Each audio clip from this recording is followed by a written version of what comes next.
Okay, we only get one time of the year where we can experience a proper treegasm.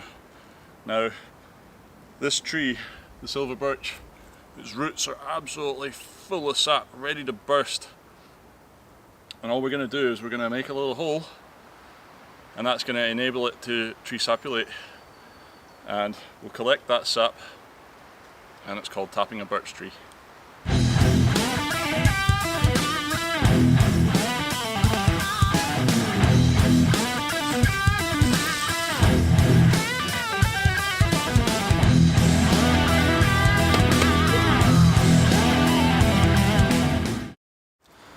One of the most important things to take into consideration, all jokes aside, if you're going to tap a birch tree, get permission from the landowner, because, you know, if you get caught doing it and, you know, you're on somebody else's land drilling holes in their trees, they're not going to be happy. So make sure you got permission.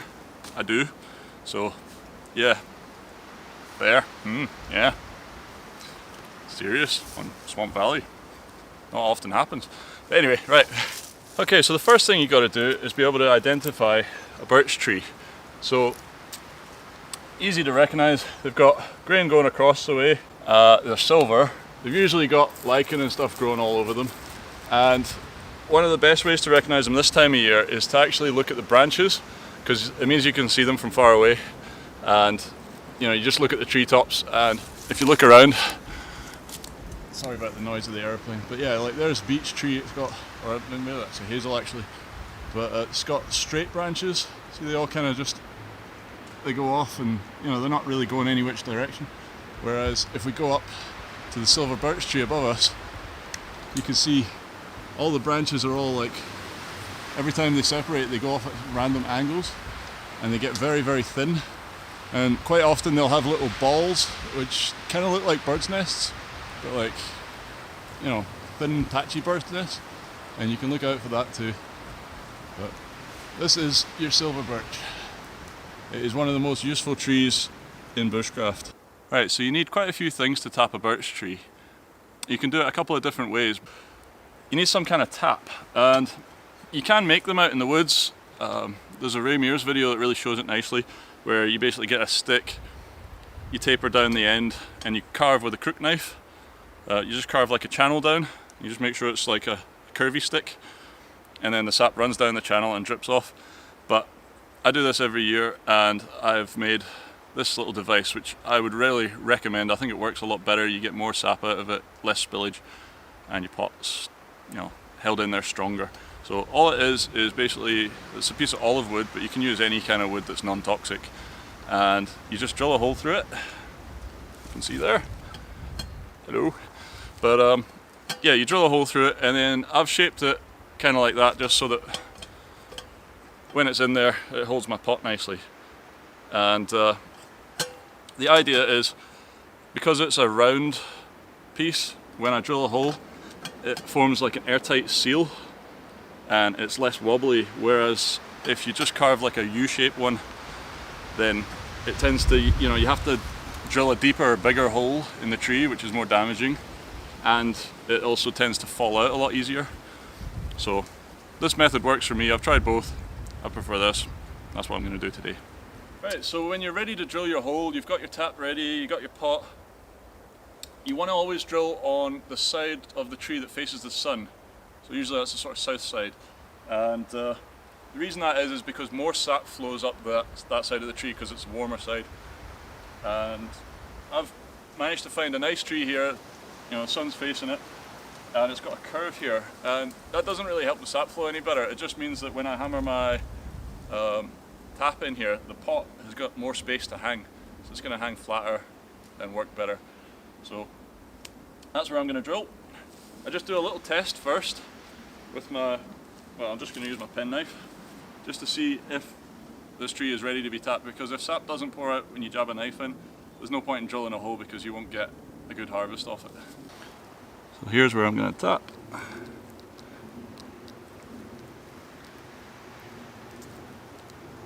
And look at that. See how that's dripping out? That's the good stuff.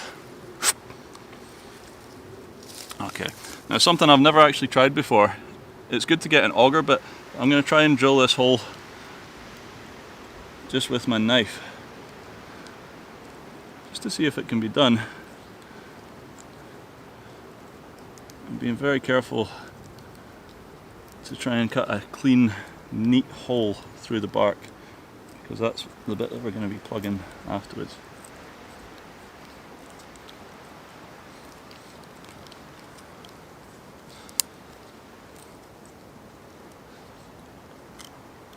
Make sure I don't snap my knife.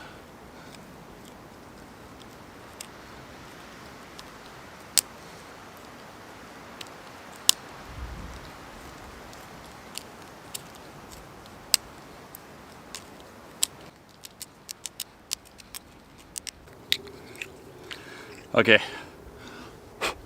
we have got a serious amount of sap coming out of there. That actually worked pretty good, and it didn't break, believe it or not. So let's get the tap, and all you do now is make the hole a bit bigger. Dang it, I didn't factor that into my equations. I guess I'll have to spray it in my eye a bit.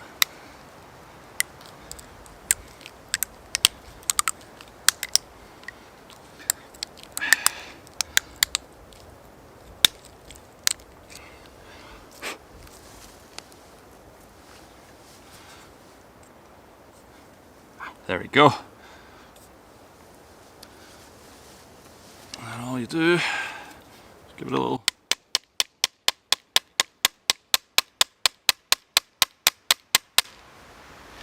tap, and then we just wait for it to fill up, because the little chamber in there will need to fill up. And then look, there we go, look at that.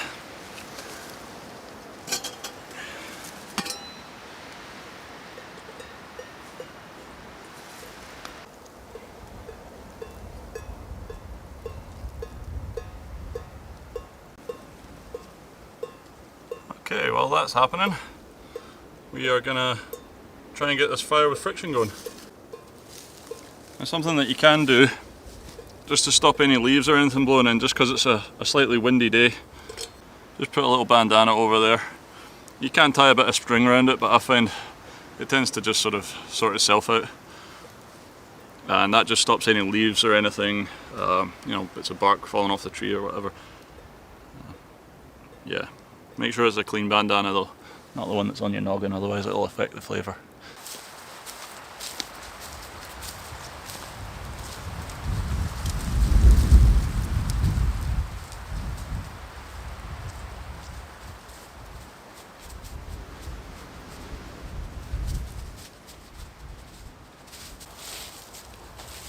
Now the ground's pretty wet, but because this type of leaves, you know, sycamore leaves and stuff, they're very, very dry and crumbly. I'm clearing a big area for a relatively small fire, and it's just better to be extra careful than not careful enough.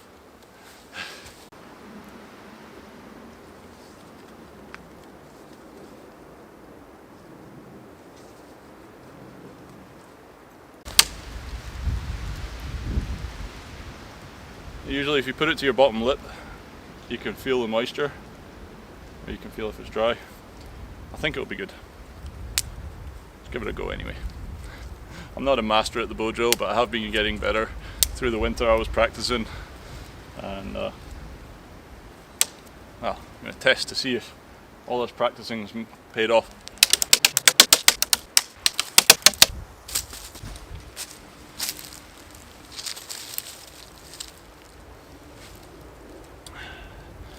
Alright, to find some dry grass now.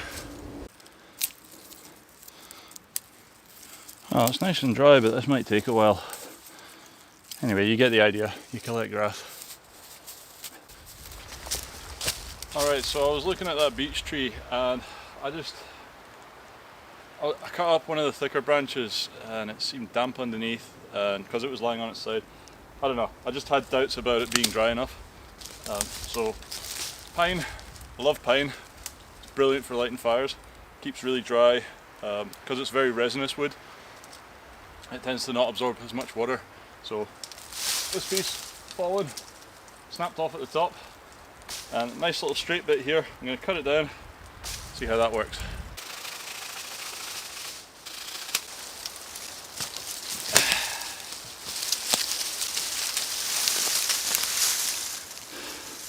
Yeah, that's what I'm looking for. If you can see in there, it's just dusty and dry. See, if when I cut up the beech one, sorry I didn't film it, but it was just all the sawdust was sticking to the actual wood, which meant it's just damp, which is no good.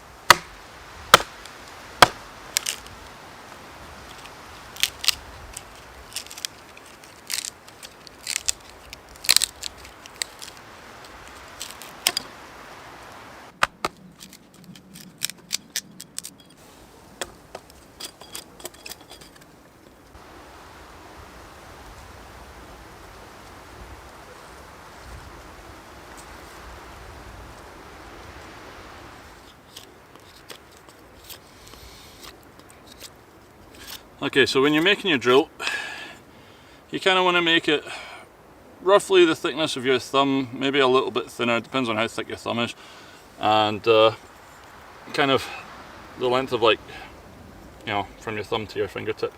And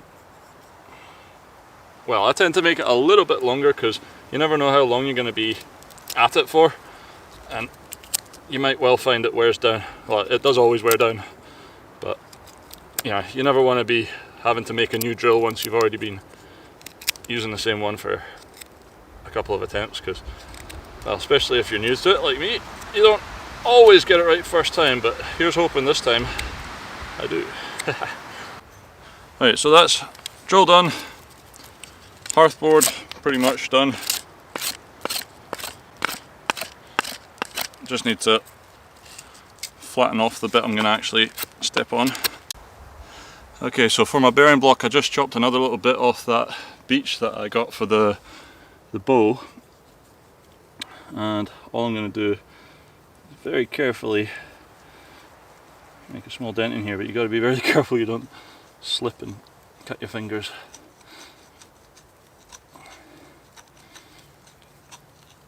But picking greenwood's good because it's wetter, which means more lubricant, less friction. Because you don't want any friction on the bearing block, you want it all down at the bottom end. That's where you want the heat. Yeah, give it a try. I'm just using standard 550 paracord for this. Now, this is the irony. Make sure you burn the end of your Bowdrill string. It's very important, otherwise you won't be able to get good fire going. It's so funny. It's so funny. But yeah, that's always a really handy thing to just have on your keyring, and then you never have to bother with a Bowdrill.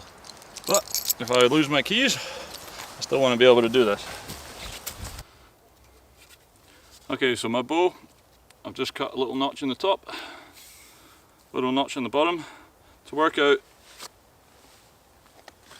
how slack to make the string. You just take, before you tie it off, you just wrap your cord around and sort of tension it a bit, and there we go. I know that's roughly how tight I need to make it. So all I'm going to do now is just wrap it around, cross it over the string, just to sort of lock it in place. I'm not actually going to knot it as such, because this quite often needs readjusting. So you do some fancy knot, it just causes you extra stress. But there, that's a nice tension. Doesn't want to ping out too easily, and when it starts slackening off as I get further progressed, I can tension it with my fingers like that. So let's give it a go. But when I'm doing this, as you can see there, I've got the tension with my thumb and the drill isn't moving. Like, the last thing you want to do is have the drill moving around like that, because it means you end up drilling a bigger hole than the actual drill, which means less friction, which means less heat.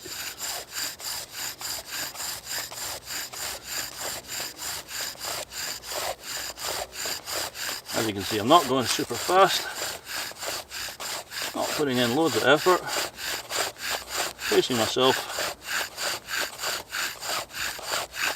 burning in nicely. Right, now that we've got that sort of established, it's time to cut a little notch in. See, nice little notch,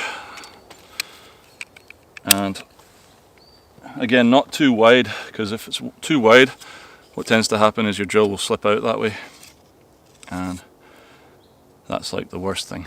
So yeah, all you do then is you just put like a little piece, like, to be honest, that might still be a bit damp. I might actually put a wood shaving in, because that is super dry. You put that under there so that once you've got your ember, you can pick it up and put it into your bird's nest. You also want to get your bird's nest ready. At the moment it's just a bunch of dry grass. Okay, so what I've got here is not the best bird's nest, because it is literally falling apart as I speak. So, but there, I got my birch bark in there, nice fine twigs, and hopefully that will be enough to get it going. So I'll just put it here on my plate so that it doesn't get any moisture in it. Right, so I've recut the top of my drill. The bottom's still good, nicely shaped. I scooped in there just a little bit more just to get to the sort of greener wood, and let's give it a go.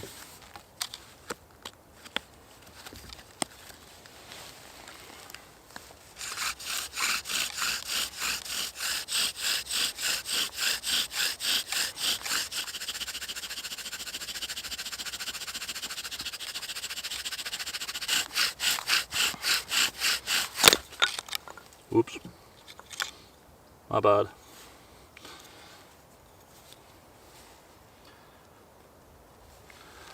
I feel like I'm in the wrong position, but what I'm going to do is I'm going to take that nice dust that I've created there,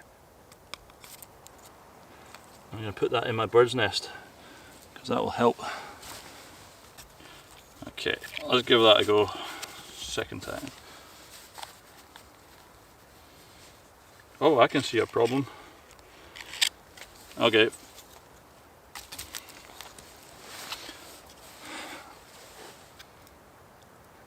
That might be why it split. That makes me feel a little bit better. Yeah, hopefully that split doesn't go any further. Anyway, no time for dilly-dallying. I got some birch sap tea to drink.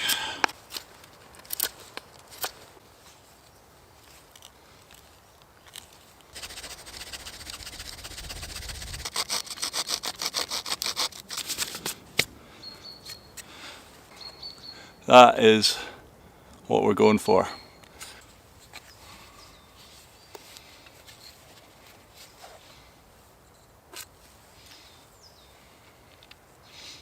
A little bit of spit in the bearing block.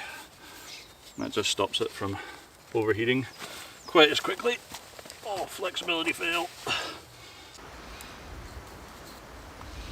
Okay, here goes. Ah! Frickin' wind! Did you see that? That is a major bummer.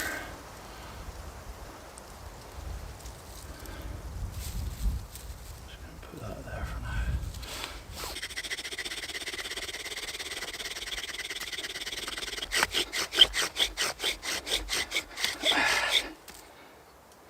Don't think we're hot enough.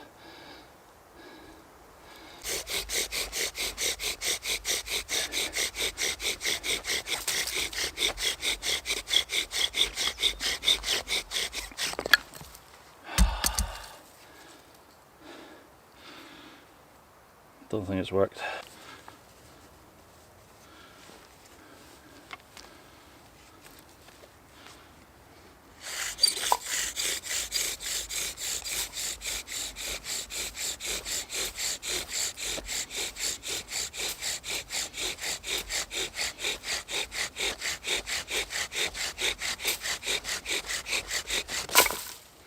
Oops.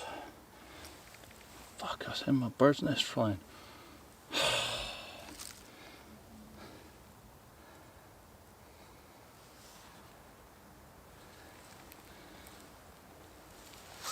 I have got an ember, so it's like win some you lose some, but how am I going to rebuild all this? Oh my god.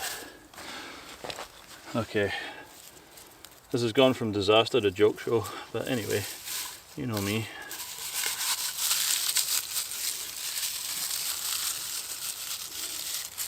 I'm never going to get a fire going with a little tiny bird's nest like this. Oh my god, I can't believe I sent my bird's nest flying. Where did it even go?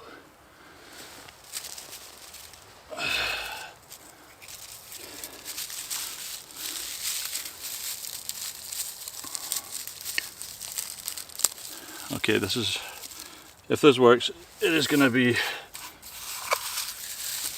the smallest friction fire bird's nest I've ever seen anybody do.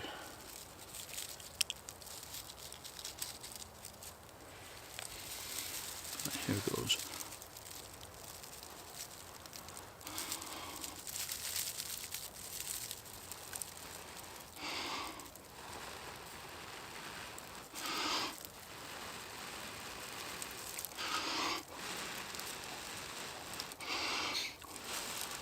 That's not worked.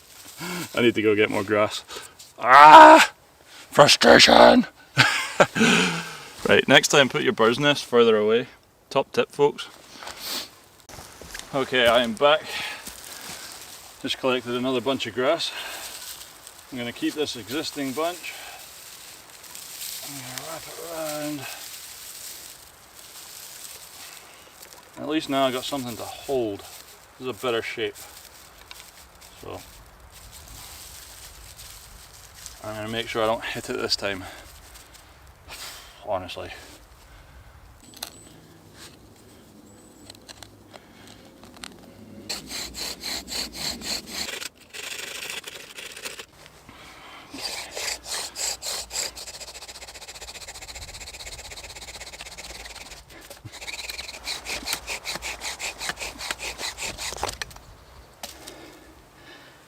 Got it? Nope. See, if the smoke all disappears pretty quick, means you haven't got it. I can put that in my bird's nest though.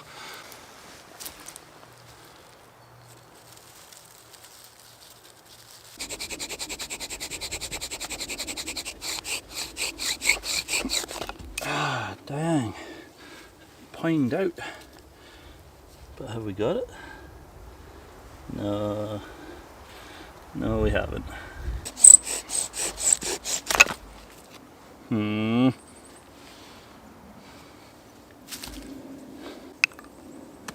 know what? Maybe this pine wasn't the best wood. You see what happened there? It snapped. That's a bit too much of a V. Kinda looks like boobies though. Right, so let's go check. See if we've at least done something right. Because honestly that friction fire, I thought I would have had it by now.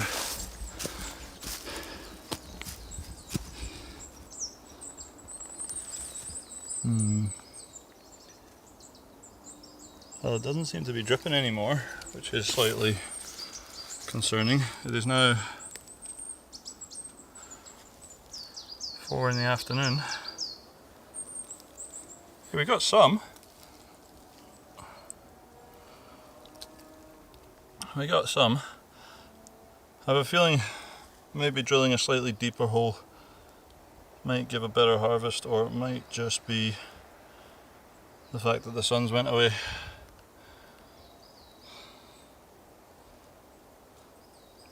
But that will do. Still dripping very slowly, but not like normally.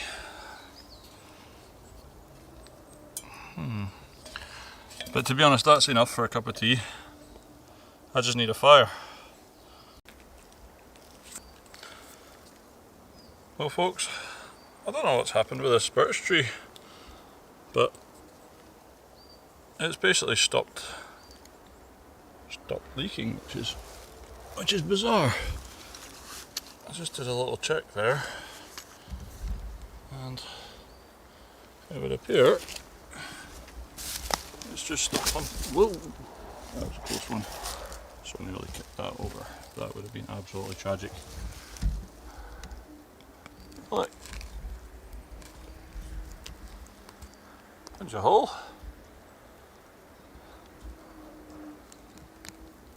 And that's up.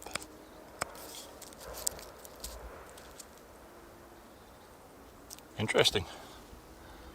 So I don't know whether I only just got in time. Maybe this is the last day of tree sapulation, or maybe he already tree sapulated yesterday or something like that. Didn't have much to give.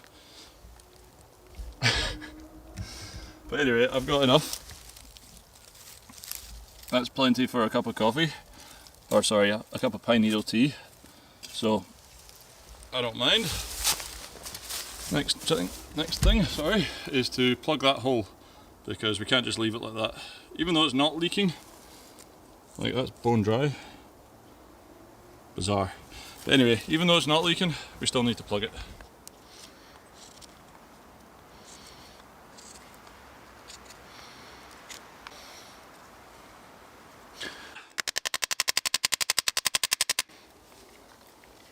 Hammer that in good. Chop it off as close to the tree as you can without scratching the bark.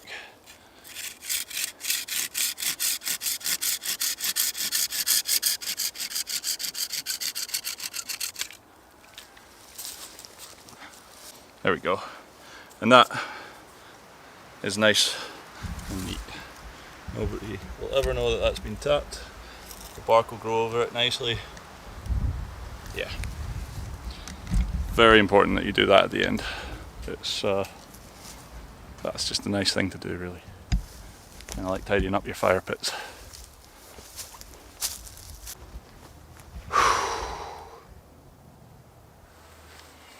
Well, I'm sorry to admit it, folks, but I'm going to call it quits with this because it's 4:15.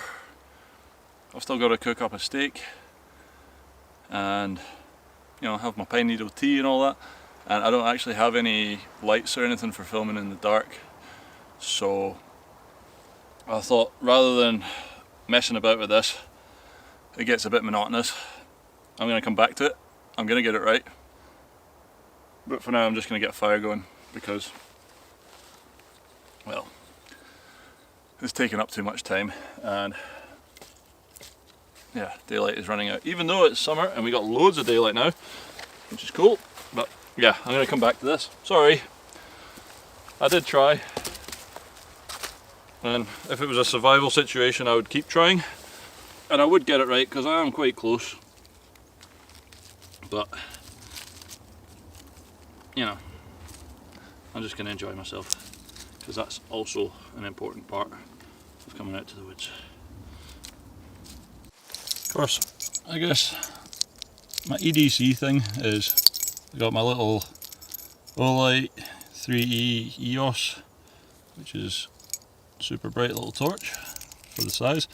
I've got my lighter, which to be honest would make this job really easy, and I got this little mini ferro rod, and I always have these in my pocket just on my keys, and I always have my penknife with me too. That just, you know, this is genuine EDC, it comes to work everywhere with me, so I'm going to just get it going with these.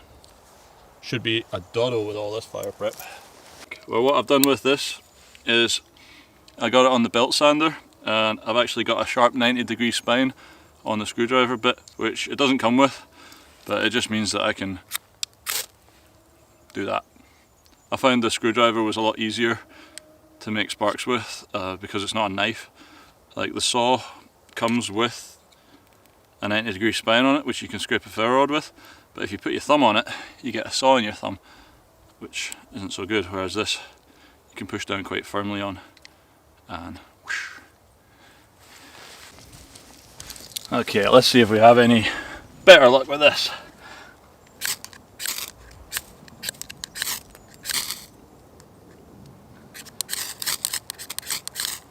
Apparently not. Oh, apparently so.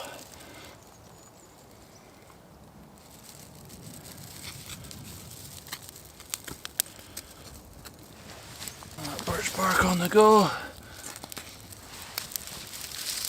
Get these twigs on the go. Man, that flares up quick.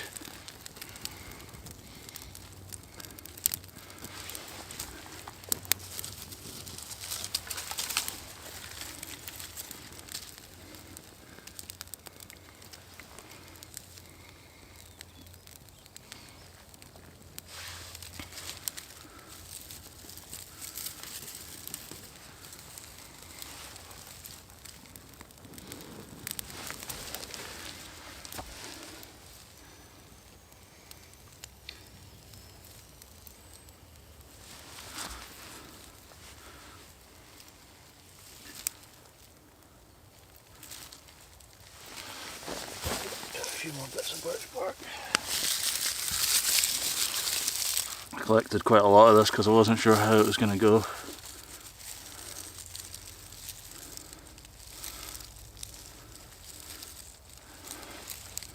Oh, you haven't gone out, have you?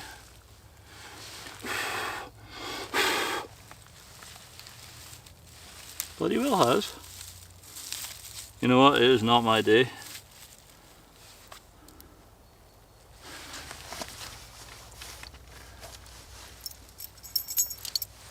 You guys didn't see this, I just can't be bothered anymore. Nothing's going my way.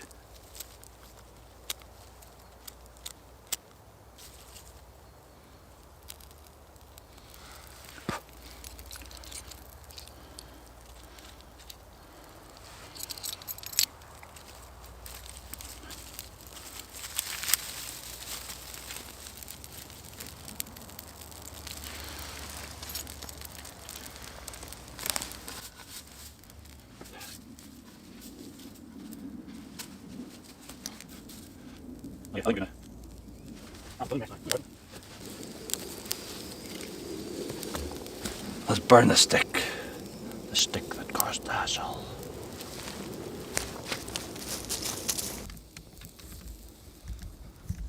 Well, there you have it, folks. How not to start a fire with friction. How to start it with a ferro rod. Have one on your keyring. And have a lighter too. Especially if you're a numpty like me. I'll work on it though. I will get it. That was a bit embarrassing. I really thought I was going to get it today. But no, I still want to cook up the other stuff and make a nice, well, make a nice trip of the, make a nice trip. I can't even talk, I'm so tired. But anyway, yeah, I'm going to make a tripod, hang my pot. In fact, I don't need to make a tripod. I'm just going to make a little pot hanger and yeah, cook up my steak, boil up that birch sap, make some pine needle tea.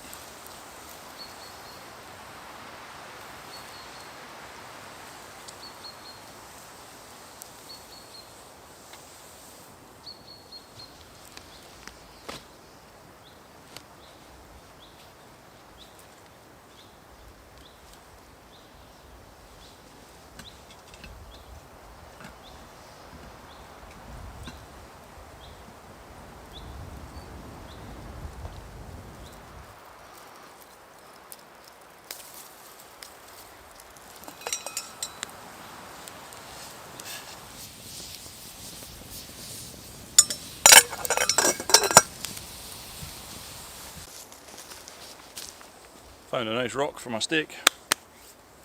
Should do. If you're ever taking rocks to put them in the fire, don't take them out of the river.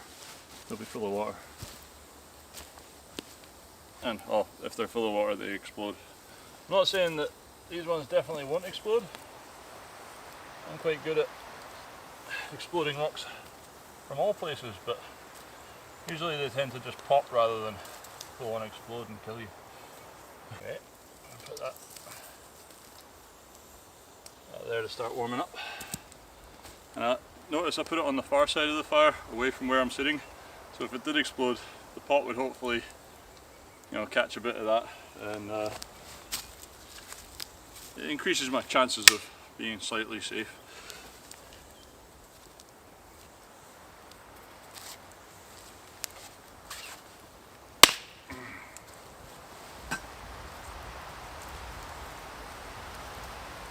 Of course, if you want to see where we are,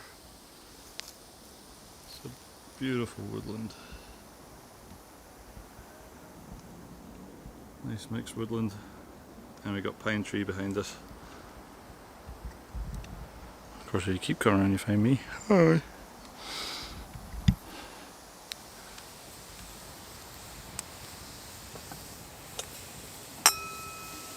Oh, we are boiling.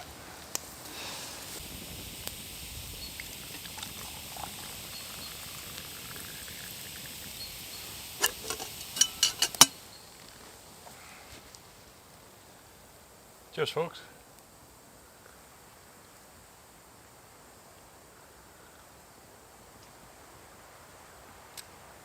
Oh, now that is the taste of spring. I love that. Possibly the healthiest thing you can drink out in the woods. Right, let's get that rocking and get this fire built up a bit more, because I want steak with this.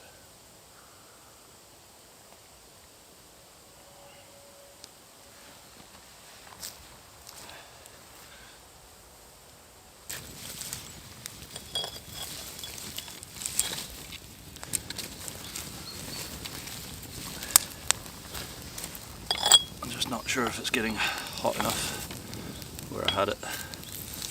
There we go.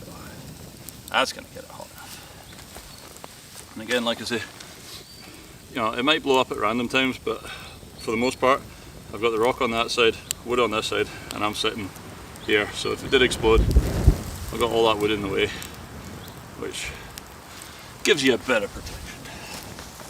Okay, I got sirloin steak today. And what I'm going to do is I'm just going to hang it up here. This isn't to cook it, this is just to warm it. In fact, I'm going to put it fat side down, because you never want to cook a steak cold, and if you let it warm up over the fire, like I say, I can hold my hand there, it's warm, but it's not going to cook anything. And all it does is it just helps the fat render, makes it all nice and soft, and then when you sear it on the rock, you'll end up with a steak that's warm all the way through, doesn't have a cold bit in the middle even though it's rare, and the fat's all nice and soft. That's the way I like to cook it anyway.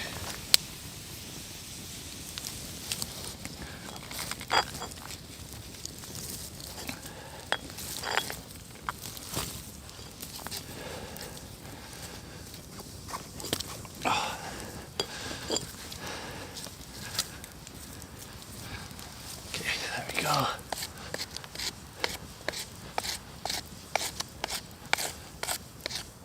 Gotta clean your dishes before you cook, you know. And you just take your nicely warmed steak, slap it on the rock.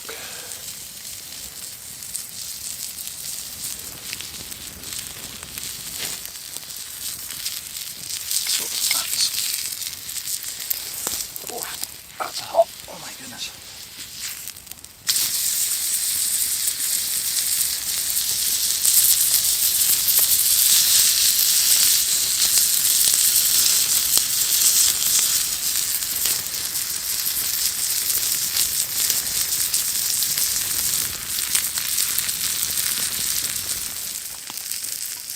Okay, I think that'll do it.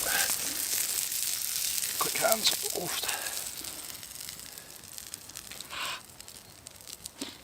Yeah, that looks about right.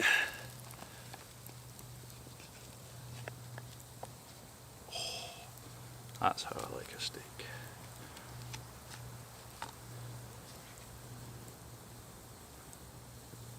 Pink, not red.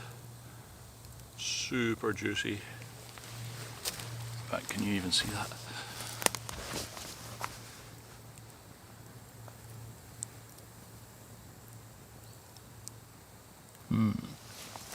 First we bring you treegasm, now food porn. Welcome to the swamp.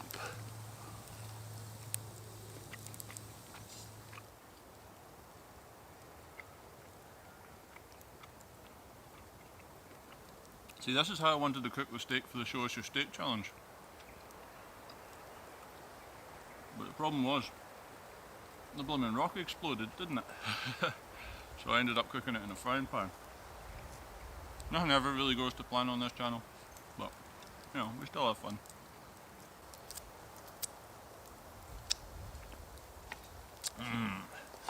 Finger looking good. So, steak's all done. Washed down nicely with some birch sap pine needle tea. This turned out to be a fantastic night, or afternoon I guess you could call it. Anyway, I'm going to call it a day and let the fire die down, put it out properly, all that jazz. And yeah, if you liked the video, give it a thumbs up, please subscribe, bell notification, all that stuff so you don't miss anything in the future. I'm planning on doing a lot more videos. I got to catch up because I've had a bit of a rough start to the year, so yeah, gonna get back on it. Definitely bringing back the workshop videos, so yeah, look out for them. I just need to finish building my workshop. It's not quite as easy as you think, but I'm getting there. Anyway, I'll catch you for the next one. Bye.